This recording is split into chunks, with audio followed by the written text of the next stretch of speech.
जवानी हमर कटत रहे हमरा से कौनो न पटत रहे। नमस्ते प्रणाम, हम बानी आप सबके छोट भाई प्रकाश कुमार ओझा और फिर से हमारा नया वीडियो में आप सबके स्वागत बा।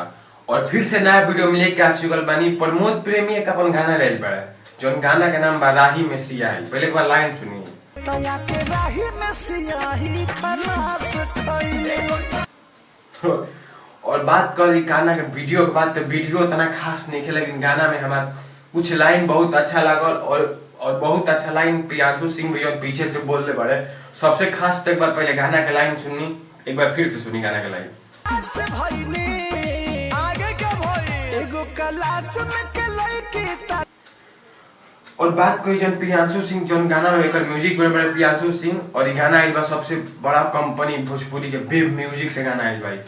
और कमाल के गाना बा, जिन गाना में सबसे हमारा अच्छा लाइन प्रियांशु सिंह जन बोलते रहे पीछे से अच्छा लगता। नहर के पानी से फला से कोइनी नहा लेलबे एगो लेकिन एक बार हई लाइन सुनी।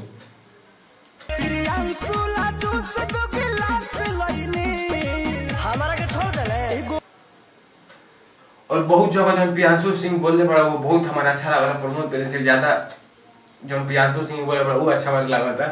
अरे फिर काले बोला जाई गाछी में हमरो के बोलाई है। और इतना अच्छा भाई बोला है ना पीछे से। एक बार हई बार लाइन सुनी। प्रियांशु बोलने पड़ा, प्रमोद प्रेमी गइले बड़ा, एक बार हई देखी। कोइनी नहा लेलबे एगो क्लास। और बात कर गाना के, तो गाना हमारा अच्छा लगल, लेकिन सबसे ज्यादा प्रियांशु सिंह जो बड़े बड़े वो सबसे अच्छा लगल।